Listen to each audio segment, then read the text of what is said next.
Vandeham Sri Guru. Okay, start with you. You don't want to start on them? Huh? You don't want to start on them? Okay. Sure. That's going to be the last one. Okay, I'm Avella, or my spiritual name is Ajita. I'm an IIT alumni. I came to VVS and I liked what I heard, the philosophy of Krishna consciousness, the philosophy from Bhagavad Gita, and I'm practicing right now the process of yoga called Bhakti Yoga. So my name is Patrick Burgess. I'm here at IIT studying electrical engineering and engineering management, and I'm here to learn more and continue to learn and ask questions and think. My name is Isamar Burgess. I study fashion design. I'm not coming here into IIT. I'm going to transfer to Columbia College, and I'm just coming to the meetings to learn more about Krishna and their beliefs. My name is Krishna. I'm in electrical engineering, studying PhD, doing a PhD in electrical engineering. I come to Krishna talk. I've been coming since the past couple of years. I like what they teach. I like the prasadam, the food which you eat. So. Hi, I'm Clarice Eccles. I'm a staff member here in the Department of Civil Architecture and Environmental Engineering. I'm here to find out about myself and the people around me, and most importantly about God.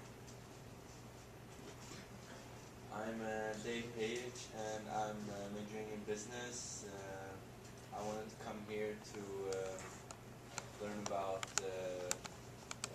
karma theory because, it's been westernized over the last decades or so, but I really want to know the root of it. Sure.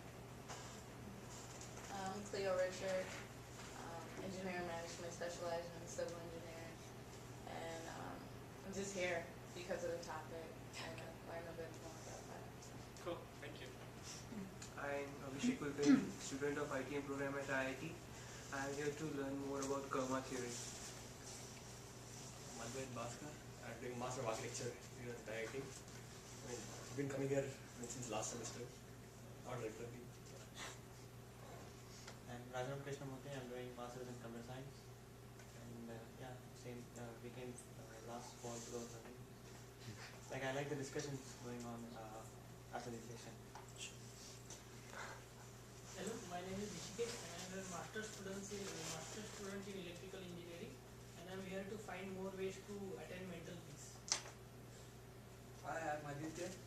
I joined ITM for master's degree, and I came here to listen to Kavan. Hi, I'm Kaustubh, and I'm a grad student in electrical engineering, and this is just my second lecture, so I was curious to know more things. Sure. You're welcome. Okay, so karma theory always tends to attract a lot of people because it's a known word, and everybody wants to know what it is. Especially when we talk about reincarnation, it gets all the more exciting. So last few weeks we've been talking about that we're not this body, we're the soul, which is evident by, how do we know we have a soul? Or how do you know we are the soul? Consciousness, yes. Who said that? Okay.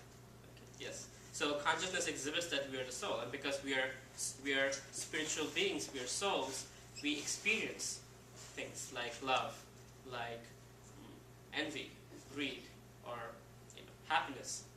So thus we are very distinct from anything that is material, like the wall or the clock, because we can think, we can feel, we can desire. So the karma comes to being is about living responsibly. Because we have certain freedoms, we have certain intellectual capacity, we make certain choices. And those choices reap certain benefits or not so beneficiary things. But every action has a reaction. And that, in short, is karma. So we'll dig deep into it. This picture is a very, for some people, gruesome, but it's a factual picture where the cow has the face of a human and the human has a face of cow. So it's kind of like role reversal. In one lifetime you do something, it comes back to you in the next life. So, so let's look at more things. So this is a very drastic comparison. This is Princess Diana, Prince William, and Harry when they were young. So they're born into opulence. They're born into rich and so-called things that make people happy. And these two boys are somewhere probably in India that are from very early age carrying heavy loads, child laborers. Now, why this discrepancy? What is their fault? So one might say God is unfair. Another one, there's one person who was responsible for the deaths of many, many people.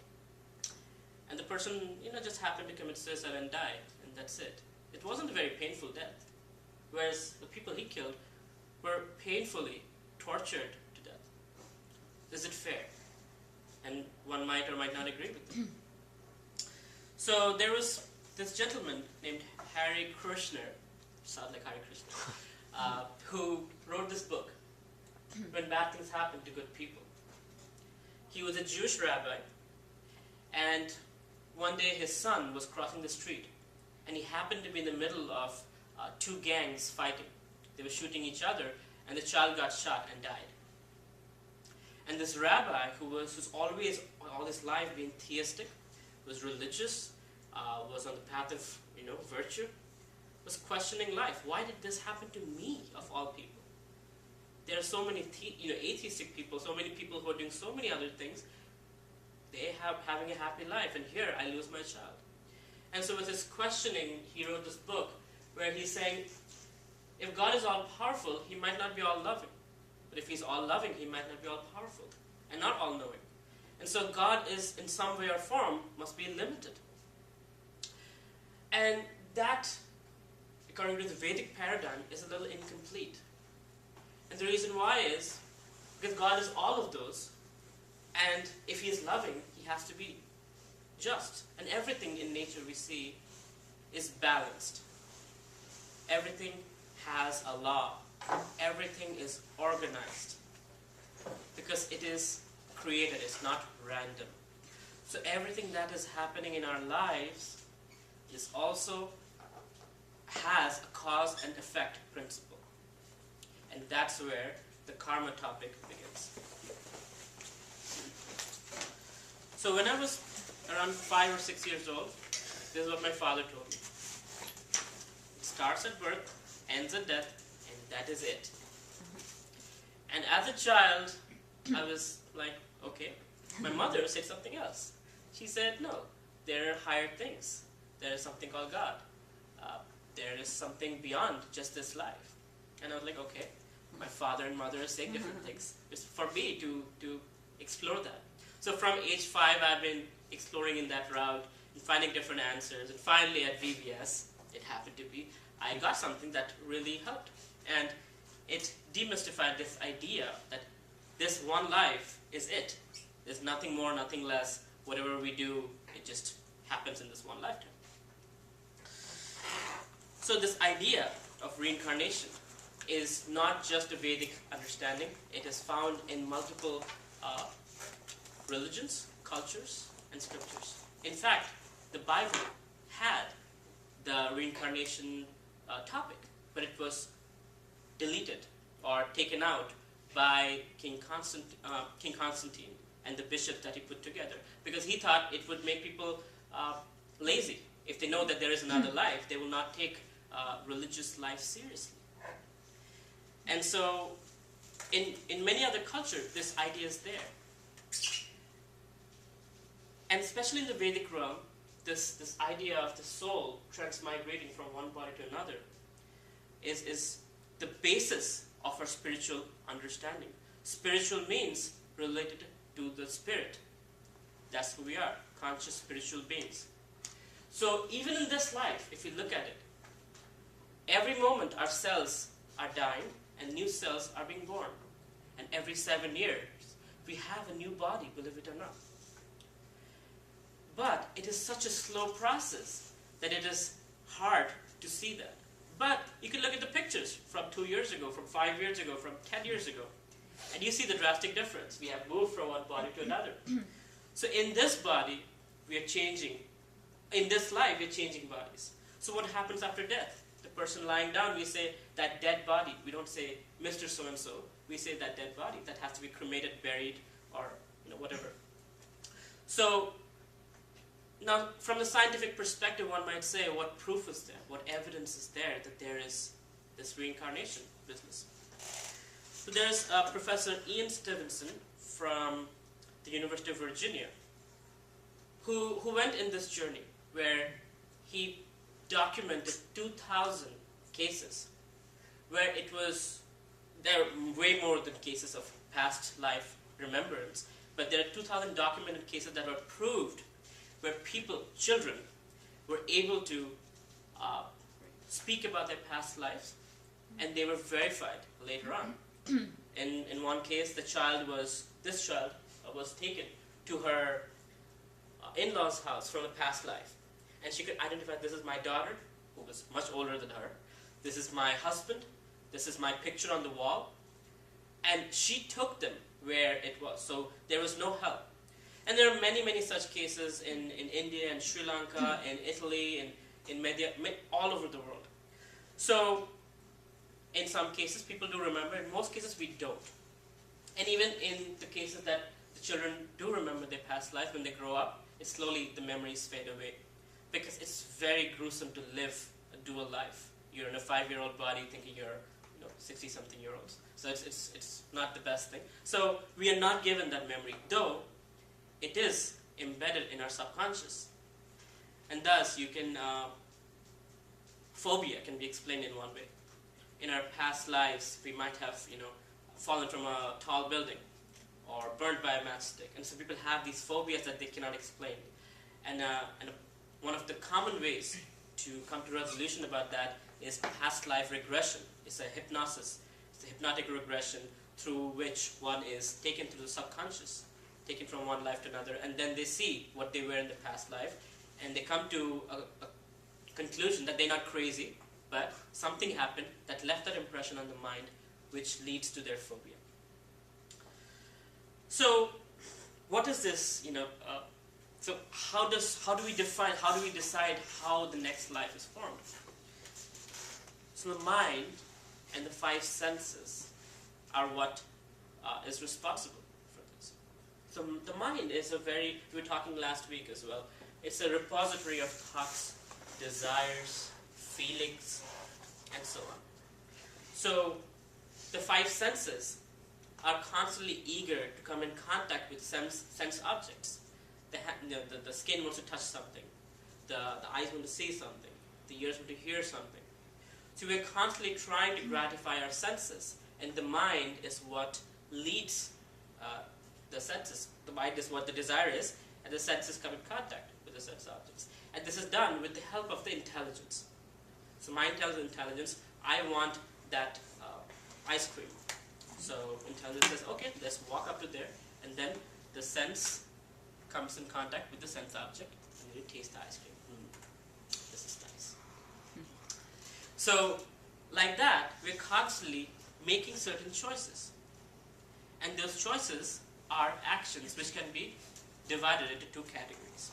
One is subtle, which happens on the mind platform. We are thinking, wouldn't it be nice to, whatever, Then there is feeling. You think about it, you visualize it in your mind, you're growing there. And then willing. You want it. Yes, I really want it. I'm convinced I want to do this. And then that subtle action turns into gross action. So you physically make it happen. So you walk up to the ice cream vendor, pay with your credit card, buy the ice cream, and start eating it. So this process of action. So let's say in the winter of Chicago we go pick some ice cream. Chances are we might fall a little sick, our throat might go a little. So that's a reaction we get. In some cases the reactions are not so instant. They might come in a long period of time. Nevertheless, every action that we commit, every moment, has a reaction. And this combined thing is called karma. Karma literally in Sanskrit and Hindi means action. So action and reaction combined is karma. So this is a karma timeline where think about these as lifetimes. Some are short lifetimes, some are longer lifetimes, but that's where the soul is transmigrating. And the arrow points in both directions, which means it's infinity. Infinitely we're going through lives. And every moment we're making certain choices. And those reactions either come in this life or next. Some come the next moment, some in a few years. But nevertheless, those choices are coming. So those choices that we make reap those reactions. So any examples that one can think of? Sorry. I just want to get this idea in the head. Yeah. Off of your ice cream example, one of the reactions to that might be eventually you eat too much ice cream and you develop diabetes. Sure. Anything else? Being born in a particular country or to a particular family, that could be a reaction. That is, yeah. I mean, everything that we, all circumstances are reactions of something we did in the past. And like over here is jumping from multiple lifetimes. So in the Mahabharata, there is talking about a person who had many children who were very, very well built and able warriors. And then in a war, he lost all his children. And he was questioning, why did this happen? And he was given the answer by Krishna, that, well, 50 lifetimes ago, you killed a family of birds. You burned a tree down, and there was a nest with the mother bird and her little, fledglings. And so, sorry, I think everything in excess also is bad. Yeah. Like, for example, if someone starts to earn more money and he has a family and he's getting rich and richer and richer, he might get a lot of money, but the reaction will be like losing his family. It's very specific. It's very customized to the person, but you're in the right direction. Yes. Okay. Because when you have more of things, you don't know what to do with it, and you do things that are excessive, and it might hurt others, and that leads to certain reactions. So karma is a very complicated process where we can appreciate it exists, but it's hard to tell for a person what exactly you did in the past that is leading to this. So it's like having $1,000. You have $1,000, you don't know how you got it, but you're spending it. However you spend it, that determines what happens next. One can invest $1,000 in some kind of property, and that property might gain some value, and the $1,000 becomes $100,000, let's say. And somebody might just spend it on booze, and it's all gone. Over. So that's how karma is kind of like. So the Vedic classification of life forms is 8.4 million species of life. So this is a very important factor because the Vedas are, what I appreciate about the Vedas is that it's very factual, it's very to the point, and it gives you facts and figures. So this is coming from the creator's perspective. It's not made up, so it might not match with the biologists, their way of classification, but there's a Vedic classification. And these life forms, we talked about the 3 modes of nature last week. So they are combinations of the 3 modes of material nature, goodness, passion, and ignorance, in all these life forms. So like, for example, I'll go with the humans. There are 400,000 species of human beings alone. Now, we can cut out our fingers, okay, black, white, blue, green, whatever. We have a few on this planet. But there are many more on other planetary systems. And so the Vedas covers it all. So all these life forms are not just from this world that we live in, but from other planetary systems that are out there. And it speaks greatly about the universe and, that lives are there, not just in this planet, but other places. So this is the Vedic classification. And this is us, this soul. And this soul, according to its karma, according to its choices, can get another human body. That could be a male or a female body. Or, due to certain choices, can get a lower species.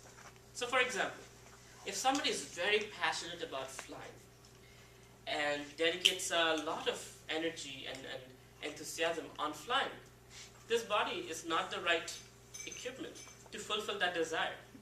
So remember the mind and the five senses? So the mind and the five senses gets attracted after death to a kind of body where you can fulfill that desire. And in the Bhagavad Gita it is said that at the time of death, whatever we think, that is the kind of life form we get into. So according to our karma and desire, we get the next life. So one might say, well, at the time of death, I'll think of good things and I'll go to a good place. Well, it's not so easy. It's not so easy because my teacher gave this example. It's like you're walking through a dark tunnel where a train might approach at any time without its lights, and it's complete silent train. So that's how death is. It doesn't come with any notification. It just comes. So to think that, oh, I can live my life as I want, and then at the time of death, I'll think of something good and go to a better place, ain't going to happen. Might happen, but we shouldn't take that risk. And with better credit, we do a lot of charity, a lot of good things, we become higher beings. There are higher beings who are universal controllers out there. But nevertheless, all of these things, so higher beings or the lower species, we don't get any karma in those species. The only place where we accrue karma is in this human form of life. So, which is why this happens to be the most important form of life. And it's the rarest of all. There's only 7 billion of us, 6 to 7 billion of us. And there's so many microbes right here outside.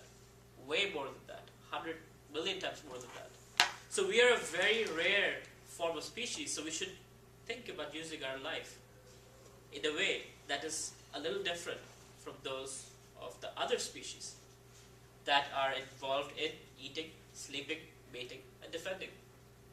And what is that one thing we do that others don't? Think. Ask questions. And that's what makes us human, because we can ask questions. So we have scientists, we have philosophers who ask questions about things around them. And thus, they find answers. So as human beings, we should ask questions about what we see around us. So the higher beings and the lower beings come back to the human form of life after they're done with their karmic pile. So let's say, like I said, you have $1,000, you spend through that, you get a vacation in the Bahamas, come back. That's the higher form. In the lower species, you enjoy whatever, cats, dogs, lions, tigers, and you come back to the human form of life. And again, you're given a chance. You have karma. What do you want to do with it? But nevertheless, whether higher or lower, it's all material. And as we have learned in the past couple of weeks, that anything material is temporary. So there is some happiness from material things, but it is temporary. It's shifting. From one thing, we need something else. Our goals shift from one thing to another, to another, to another. No matter how much money we have, no matter how much resources we have, we are not permanently happy. And that's because our consciousness is covered by matter. We are looking for happiness from dead and dull matter.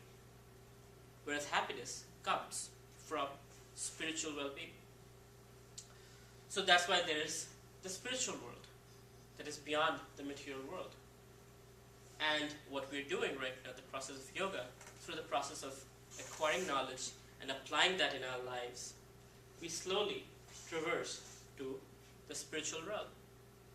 In the spiritual realm, we don't have these material bodies, which are constantly being bombarded with birth, death, old age, disease, birth, death, old age, disease. No matter what life form we are in, we might be a fly that lives for a few hours, or we could be the higher beings who live for hundreds and thousands of years.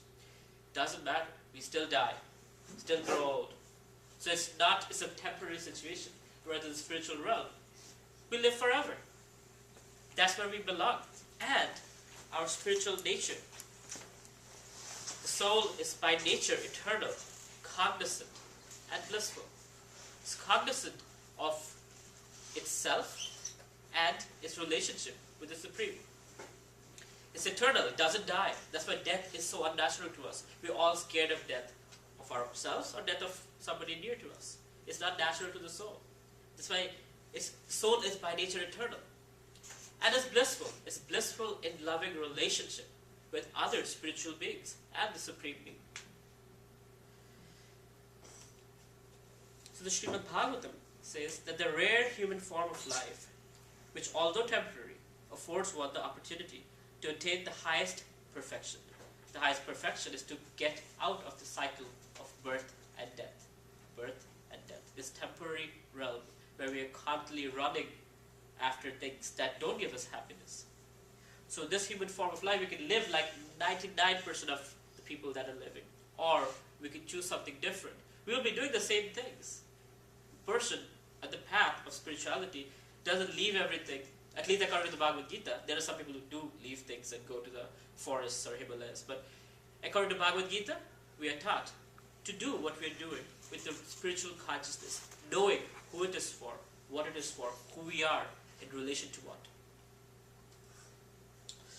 So, just in case somebody's curious, this is a pictorial description of creation. And we are right here, this tiny little thing called the material world. So a dark circle with quite a few universes, but the actual creation, spiritual world, is much bigger. It's self-effulgent, and there is no time. How cool is that? You don't have to wake up at a certain time. You don't have to get hungry. You can do whatever you're doing eternally. It doesn't have time. So that's a spiritual world, and this is what it looks like from the material world. So this is a form of God. There's an expansion of Krishna called Mahavishnu, from whom universes are emanating. And he invests himself in every universe, has a soul, and that's the form of God. So everything is controlled in each universe. All the planets moving, everything that's happening is controlled. There is a law governing all those things. And science is basically figuring out what those laws are, so we can predict what things are happening one after another. And here's a nice chart that kind of puts together matter and spirit distinction. So even the Sanskrit is you put an A next to the word and it becomes the opposite. So asat is temporary, sat is eternal, no beginning or end. Achit, dead, full of ignorance, which is matter, this table, this chair. So we don't fall in love with our tables and chairs. Some people do, but but that's not the point. So matter is temporary, but the conscious beings are more important. Ananda, full of bliss, and matter, there's no happiness that can be derived from it. Examples: our body, the world we live in, material world, and spiritual, ourselves, who we are. God is fully spiritual, the spiritual world. The material world, it calls it this prison house. Why? Because we made a choice to come here. It's not like we were put into it and God is some cruel person who loves to watch us suffer. No. We made a choice to live without God. So here is a system that's created where we can live our desires, the karma cycle. Whatever body we want, we get into that body, enjoy as much as we want, from one body to another, from one planet to another, and like that we fulfill our desires over long periods of time. And we're still given the acumen to question life. So if we really ask questions, the answers are given, the answers are provided. So it's like the state laws. You break the state law, you have a cop car behind you waiting. I have a question. Yeah. Why in the last image, no, the one before that one, what does he has 4 hands? What's That's the how he reason is. for it? That's how he is. That's how he is. Yeah. But is that like Krishna? That's the expansion of Krishna. Krishna has 2 hands. This is the expansion of Krishna who takes care of creation. Oh, okay. So he's the super intelligence, the mind of the universe, you can call it, who controls every. He's called bigger than the biggest and smaller than the smallest. He's a vast being, and he's also in every atom. He's in our hearts as super soul. That's where I'm coming. So I do have a question about that picture. Yeah. When I see those pictures, I'm trying to understand. Can you go back to it? if you Sure. don't mind? What is he holding in his hands? he's holding a conch in this hand. What That's- is that? A conch is a shell. That, huh? It's a shell. It makes a certain noise. And he's wearing, that's a chakra, which is like a weapon. Chakra. Can you point to us so I know exactly what you're talking I'll about? Is point that with the- my, let's see if you see the cursor, you don't see the cursor. That's the chakra, that's the conch, that's a club, it's called the gada. And there's a lotus flower. And what is there a reason like he's holding those exactly objects Yes, with our? Where but I'm not going to get in there. It's over the time. Okay. We'll get to know. Because then we'll get distracted from the topic. But this is how the person who's controlling the creation looks like. And there is Krishna enjoying in the spiritual world. They are non-different. At the same time, there is simultaneous difference. So by definition, God is somebody who's inconceivable. He has inconceivable potencies. We have to understand that before we can try to understand God. So if you accept that he's inconceivable, then everything else becomes conceivable. Otherwise, it makes no sense. Is it similar to like in church they said he's three gods, Trinity or something? Similar. So there is the Brahman concept, which is the Holy Ghost, or all-pervading energy. There is the super soul, who's in our hearts, the inner voice that we hear, called Paramatma. And then there is the personality of Godhead, Krishna, Bhagavan. So yes, there are exactly three aspects here as well. Any more questions on this picture? Yes. You kept saying I know there's a cycle, but you're not telling me anything about how do you break it, because I know there's a way Yeah. you break it. Yes. It's not, even though it's a cycle, it depends on what you keep doing. Like, we bear in our human form, whatever we do tells us whatever we're going to be in our next life, and what do we do now not to continue that cycle? Right. So that was the slide that I had showed. This process of yoga is what helps you break this cycle. So right now we're here. When you get on the process of yoga, there are milestones on every step. As you make advancements, you can compare that. Okay, these are the milestones. This is what my consciousness should be. This is how I should be acting. Okay, I'm making progress. Next step, next step. It's not a dogmatic system. It's very scientific, where you're given certain, like we were doing meditation before we got started. That's one aspect. There's regulation. And most importantly, understanding the source of all sources and living a God-centered life. But again, those are things that we'll right now we're at the ABCs. So I'm taking there through the weeks. So the process of yoga is what breaks that cycle and takes us out of the temporary realm to the eternal spiritual realm. Yes? Okay. Jump through the slides. Okay, so here is. So who notices that we are doing all this karma? So these are all the living entities, and that's another form. It's the smallest of the small aspect of Krishna that I was talking about, called Super Soul. And he's the inner voice that we have. He is residing in every living entity. So there's a soul, that's us, and then there's a super soul who's guiding us through the process. So everything we are doing, there's always an inspiration. The food we eat, it's being digested, it's an involuntary system. All these things are managed by a higher power. When we're looking at images, we have an image processing person here doing his PhD on that. So when you take a camera, you move fast. It gets hazy because it cannot process so fast. When we move our head, we see everything clearly. We cannot process 2 million neurons that fast. Our brains don't process so many numbers, but there is something that's inside us that's helping us process large amounts of information to help us do and see what we want to do and what we want to experience. So that is the super soul. The Lord is seated in our heart as a Paramatma to witness our activities. So he is witnessing as well as allowing us to fulfill our desires. So it's being taken, every activity is being noted, every desire is being heard. And thus we can act with material nature, act out our desires. Yes? So when we die, will God leave our body? See, the body, yeah, of course, because the soul is leaving. So God is always with the soul.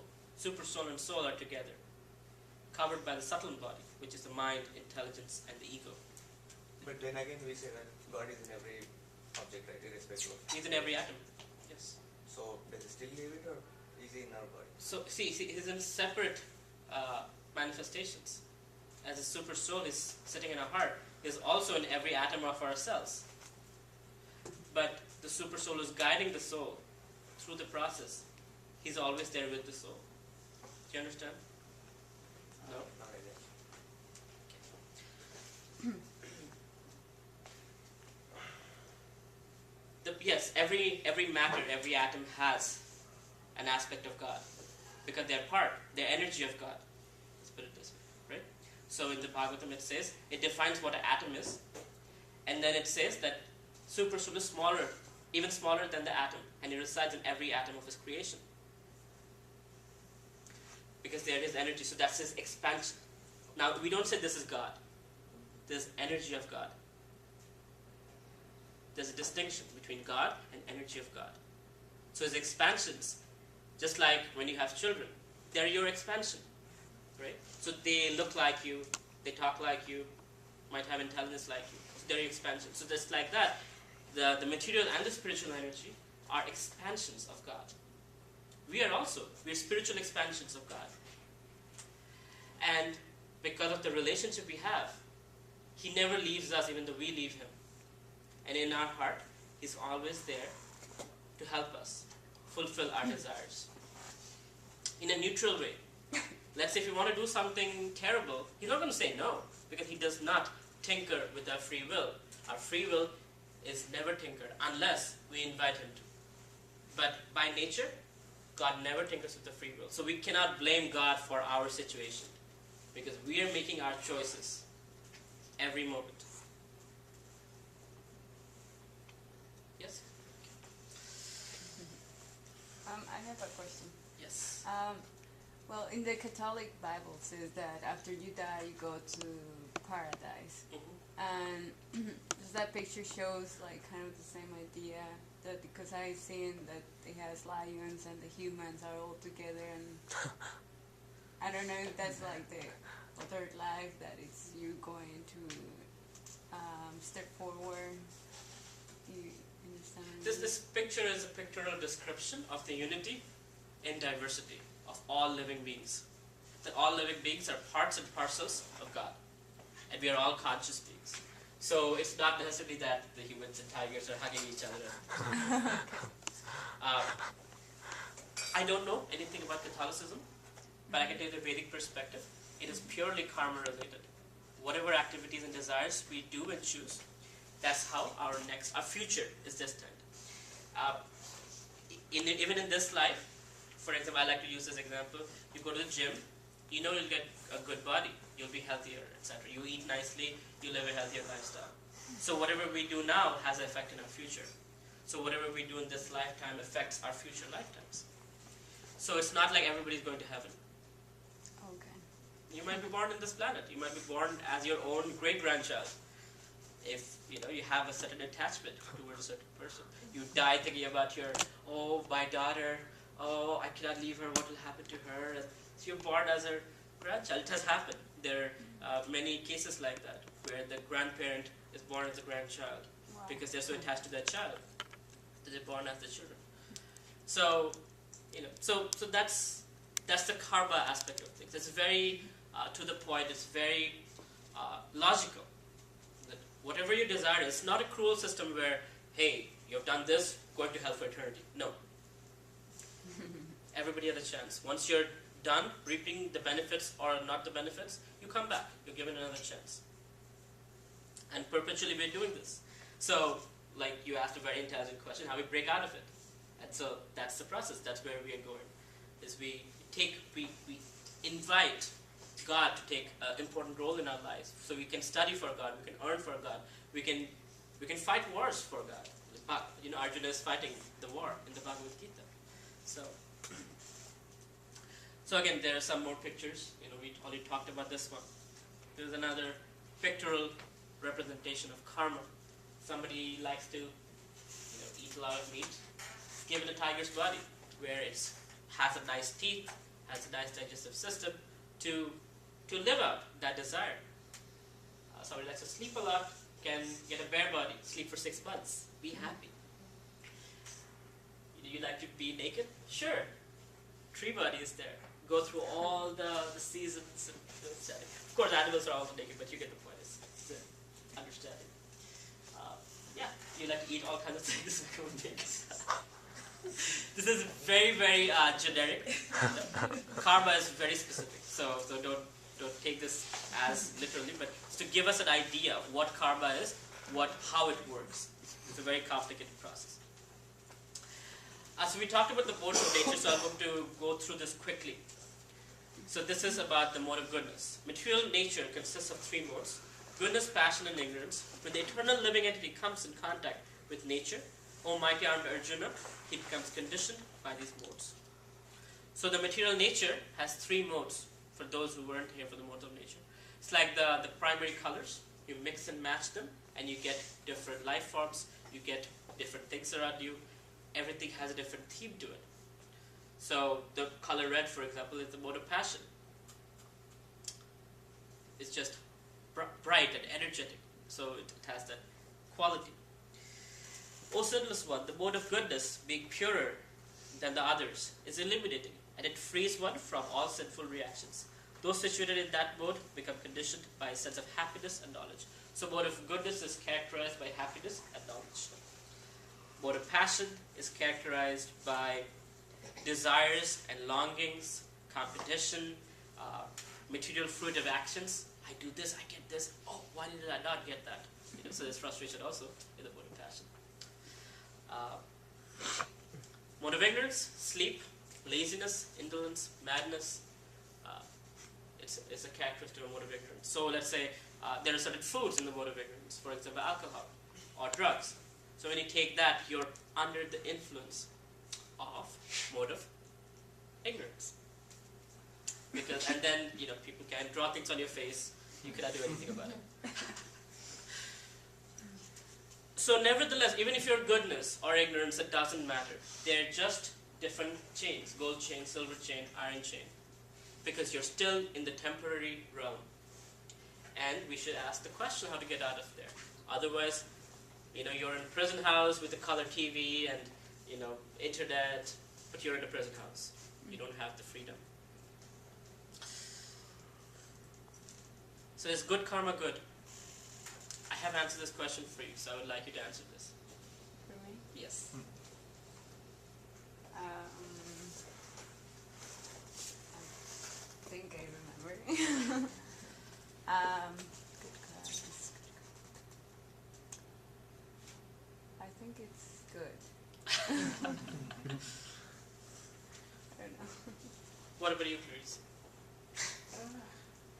It depends on the cycle of karma. It could be, you could be rich today and then next tomorrow. It depends. That's hard to answer. It depends. I think the answer is no, because it's still karma. And you don't want to be in the karmic cycle. Exactly. Thank you, Patrick. So good karma is not good for an absolute answer. It's not. You might have a lot of intelligence, you might have a lot of wealth and fame. What comes with it? One might get very proud and do stupid things. The most powerful persons, they have everything, but they make the stupidest mistakes and fall down. But they learn from their mistakes. Hopefully. Yes. You showed the picture earlier of, I think, Prince William. Yeah. And he was taking advantage of the wealth and drinking and doing drugs and all that. So it's one of those examples. Prince Harry as well. Yeah. So and that's what it is. And then those actions have certain reaction. So it's not like good is good. It's material goodness. So it leads to, again, more action, more reactions. So, okay, I'll go through it quickly. Vikarma is basically not knowing anything and living a life of random, whimsical lifestyle, doing whatever. It's like the slaughterhouses. Meat eating is allowed in many religions, including the Vedic religion, under certain restrictions. But slaughterhouse is like just mass producing it and killing. I was just hearing, Nirman was telling me 7 billion animals are killed every week in the United States alone. That's like our population every week. God, that's something. Huge reaction. Karma is something that we do. There's action and reaction, but it's under certain laws and regulations. And that diminishes the reaction tremendously. And akarma is what you asked about getting out. I'm sorry, what's your name? Sindhu, yes. So what Sindhu asked is akarma is the process. Prescribed God-centered life, where there is no karma. So the lunch that we'll be serving right now will be karma-free food. Because it has been already gone through that process of being offered to the source where the food is coming from. So we don't have it's a vegetarian food. We cannot offer hands and legs of animals. But it's still vegetable. Plants have life, and there's karma to vegetarian lifestyle as well. But food that has been offered to the source, to God, is considered to not have the karmic cycle. In fact, it has spiritual benefits. It helps with our consciousness and understanding spiritual topics. Okay, I'll end with this story. It's the Chinese farmer story. Everybody knows the story? Yeah. Oh, your question. Yeah. So you say that the vegetables also has life and that we eat it and it has karma. Yeah. So that would be like good karma. No. You kill a plant, Well, yeah, but, you're causing pain. but you can't eat meat. You can't eat vegetables. It's because not it's as so much as good. meat, it's much less. But nevertheless, there is slight karma. And even if you have slight karma, you're getting a body. Body means birth, death, old age, disease. That would be like good karma. It would be good karma. Because you're eating vegetables, so you're being healthier. It is better. Okay, it's less bad karma. So you don't get good karma for not doing something. Just because you're not eating meat doesn't mean you get good karma. Right. You get less bad karma. And we cannot live like that. See, that's the thing. We are in this material world. We have to make the best of our situation. And so just by breathing, we are killing so many microbes, but by a hot air. Right? When we're stepping on it, we are probably walking on ants somewhere, earthworms. So we cannot, walk on eggshells, literally. So we have to be. What changes is our sincere desire to leave the minimum footprint of damage around us. Slaughterhouses are not the answer to that. That's quite the opposite. Rather, we try to live a life where we are causing the least damage to other living entities, the environment, the earth around us. And it's not just that, but actually recognizing the source of all sources and bringing God in the picture and building that relationship of love. That's called bhakti. The food that we are offering, it's an act of gratitude. Just like a child gets a weekly allowance, the child doesn't need to, the parents don't need a gift from the child. When the child gives something back to the parent with his own money, the parent feels good. There's a relationship that's deepening. So that's like that.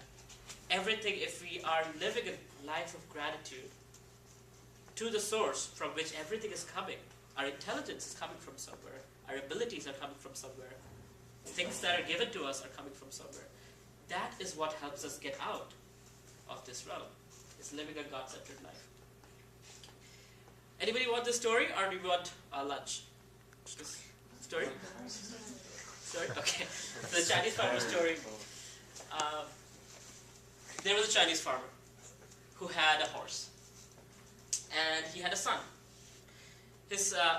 So one day, his horse ran away, and all the villagers came to him. Oh, so sorry to hear your horse ran away. Must be really sad. Like, good fortune, bad fortune, who knows? And then a few days later, the horse comes back with a mare. So he has 2 horses now. All the farmers come and like, oh wow, you're so lucky, you got 2 horses now. Like, good fortune, bad fortune, who knows? So now that he had a new horse, the horse had to be tamed the mare had to be tamed. So he told his son to take care of that. And his son, in the process of taming the horse, fell from the horse and broke his leg. And all the farmers came and said, good fortune, bad fortune, who knows? And then, it so happened that the country that they lived in, well, China, but the province was going into war with another province. And the king had asked all young men aged between 18 and 30 to join the armed forces. So they went house to house, getting all the young men, recruiting them for the army. And the Chinese farmer's son had a broken leg, so he was useless. So they didn't take him. The farmers came to him. Oh, good fortune.